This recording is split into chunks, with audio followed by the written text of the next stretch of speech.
Democrats in Congress have officially shut down the United States government.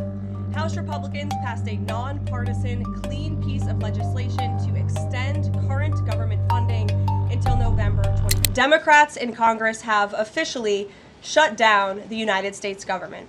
House Republicans passed a nonpartisan, clean piece of legislation to extend current government funding until November 21st. But nearly every single Democrat senator voted against this bill.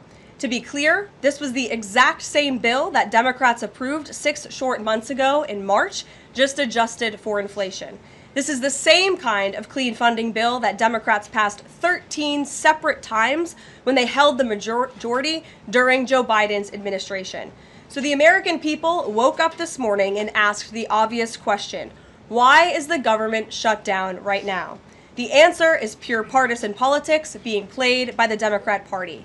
The Democrats shut down the government because President Trump and the Republicans will not force American taxpayers to pay for free health care for illegal aliens. America is $37 trillion in debt. We cannot afford to provide taxpayer-funded free health care to illegals who broke the law to enter our country. To put this all into perspective, the Democrats refused to keep the government open over health care to illegal aliens and now have jeopardized critical health care programs for American citizens instead. The Women, Infants, and Children program, community health center funding, Medicare treatment options, and other health programs are now all at risk because of the Democrats rejecting the clean CR. The most vulnerable in our country are being punished because the Democrats want to prioritize illegals over American citizens. And if Democrats actually cared about health care, they would applaud the actions taken by President Trump just yesterday in the Oval Office. He took a bold and massively popular action to improve our healthcare system. He announced the first agreement with a major pharmaceutical company, Pfizer, to lower drug costs for Americans. This is a historical achievement long sought by past Democrat presidents that only President Trump was able to get done. Also yesterday, while the Democrats were whining about health care for illegal aliens, President Trump signed a powerful executive order to supercharge American AI innovation and unlock cures for pediatric cancer patients in the United States.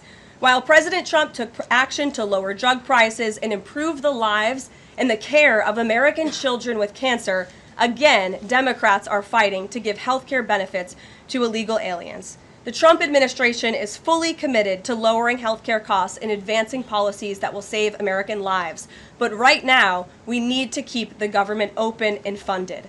And individuals and organizations across the political spectrum, across the country, agree with the Trump administration and Republicans. The labor union leader, the Teamsters, Sean O'Brien, sent a very blunt message to Democrats over their destructive antics. He said American workers are not bargaining chips. Senators need to stop screwing around and pass the House-passed clean short-term funding bill.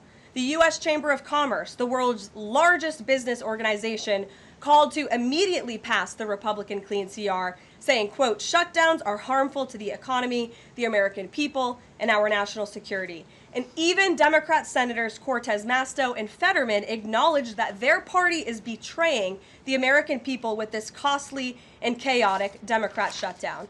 Enough is enough. Democrats need to stop sabotaging our country and holding the American people hostage in the country. Democrats need to do their jobs. The American people want the government reopened, and this is proven in a New York Times poll showing that 2 in 3 Americans say the government should not be shut down by the Democrats, even if their absurd demands are not met. The president and Republicans are working very hard to reopen the federal government. The vice president here has been crucial in this effort. We encourage all Americans across the country, call your Democrat senators and encourage them to reopen the government.